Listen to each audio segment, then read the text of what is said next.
the dude's like a washed up leftist, like former SOCDEM, washed up leftist, no longer really in it, just remembers bits and pieces here and there, and he regurgitates it at points, but...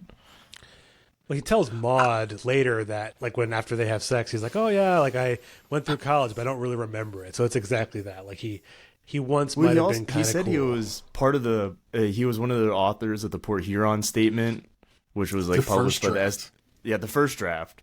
Not the compromise second draft. Yeah, not the compromise second draft. And he claims to be part of the Seattle Seven. Which. I do feel like those, when he talks about that, those moments are the most, other than when he talks to Sam Elliott about, like, just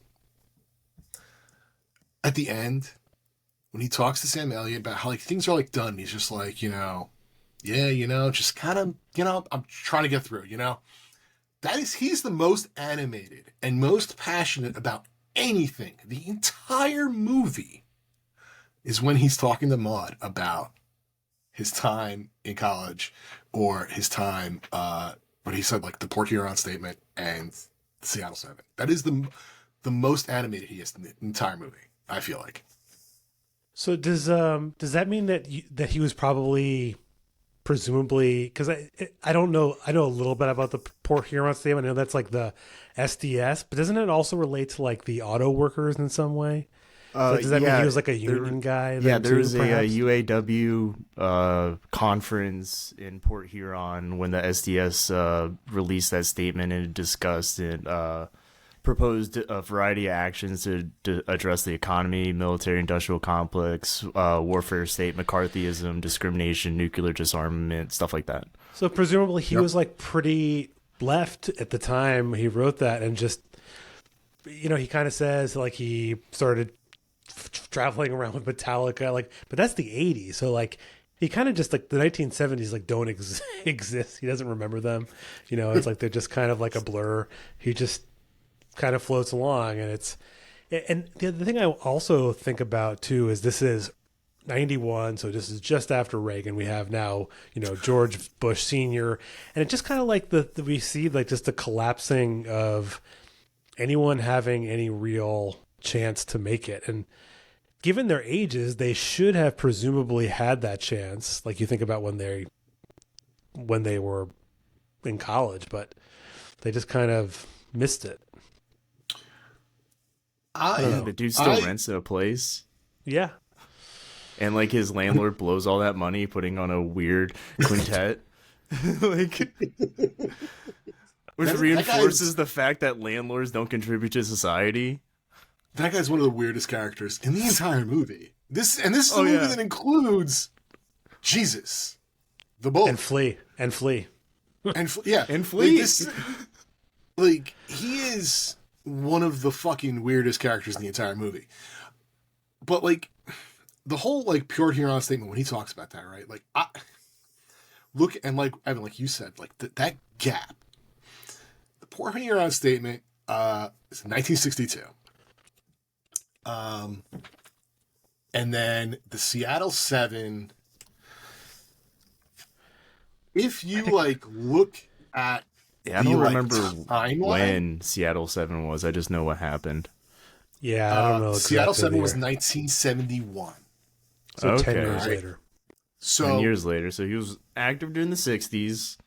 Right. Probably got arrested and then it was like, fuck this, I'm done. But more like, started touring with Metallica in the 1970. It's like at the end of that time, like that is the like the beginning of the end of like any kind of real effective leftist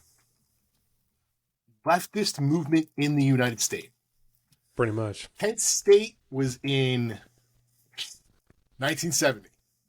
Like at that point, like we see a major downturn in the United States of any kind of like leftist political action or like leftist, like, Marxist-Leninist action within the United States. Like his life follows the trajectory of like the leftist movement in the United States, and it just dying. And those people that were in it and then just like burnt out and didn't like become like sellouts like most like all like the hippies and shit. Yeah, the people Pete Seeger sings about in Love Me, I'm a Liberal. Yeah. Like his life basically follows the trajectory of the failure of the leftist movement in the United States up to the point of that movie being made. I mean, yeah, I mean, didn't part of the failures of the Seattle like Liberation Front and the Seattle 7 because of like infighting within their organization? Because it was a Marxist-Leninist organization, if I'm not mistaken. I mean, I know some of that. So yeah, it was. So you said 1970, it basically falls apart soon after that. So once that disintegrates, and it's funny, he's like, oh, I was in Seattle 7 with 6 other guys. Like he doesn't even mention, like doesn't remember who they are, and that's why he can like quote Lenin randomly, but he doesn't really know anything left. It's just like gone from his brain. Yeah, he tries to quote Lenin but stumbles on it. Like he's quick to call the chief of police of Malibu a fascist, and then when he's talking to Maud later, he's like, "Oh, real reactionary." He remembers like the real like labels and stuff like that, but can't remember full quotes and buzzwords. Yeah, he's got the buzzwords. Exactly. It is specifically a reference to Jeff Dowd, who was a friend of the Coen brothers, like involvement in the Seattle 7. But yeah, the Seattle 7 fell apart due to ideological dissension and chauvinism, male chauvinism. And then he's friends with Walter, who's like the ultimate, just like such a chauvinist in many ways, while also just utterly browbeaten by his ex-wife. I think Jeff Dowd went to prison. Right? Didn't Jeff Dowd go to prison? I think a bunch of them did. So that presumably you said, I don't know which one you said, like they all went liberal and Lebowski and was like, nah, fuck it.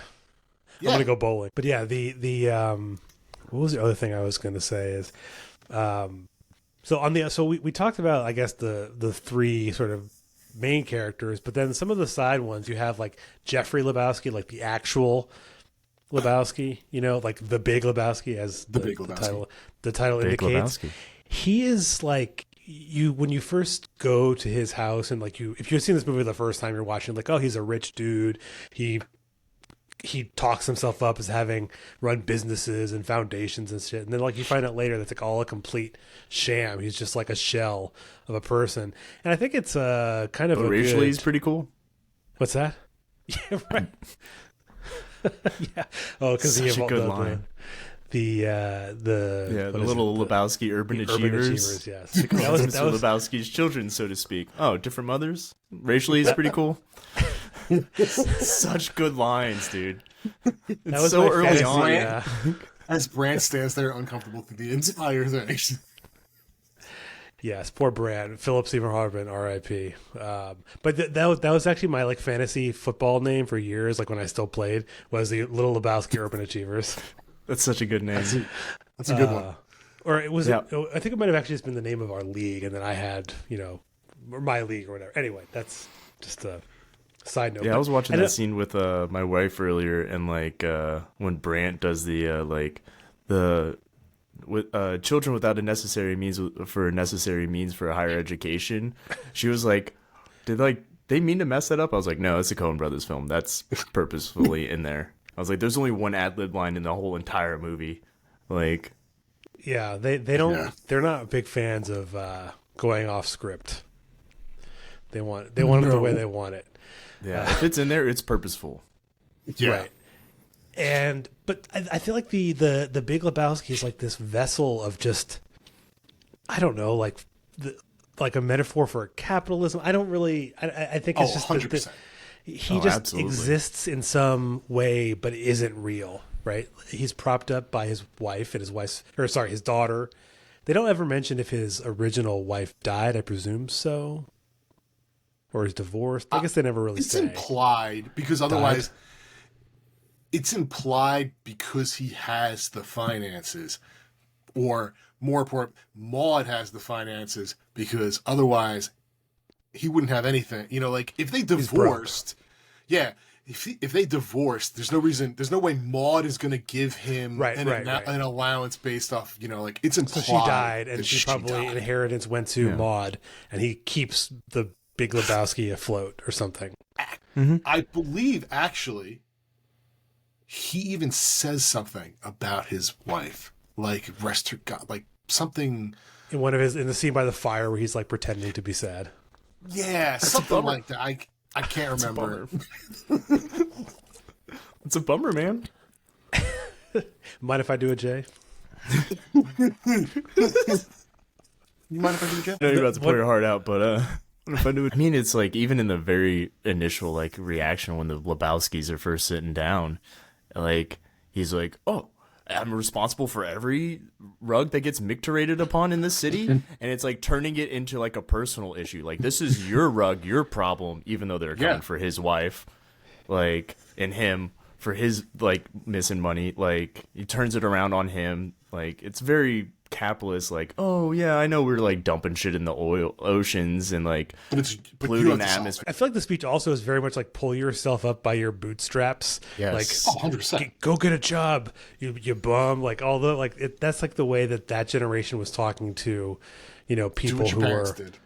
Exactly, right? Like, do what your parents did. Same idea. Like, oh, I was able to be a milkman and make six figures and have a house. Why can't you do it? It's like, well, because you were in the 1940s and 50s during like the one time that was even possible. And so it's not anymore.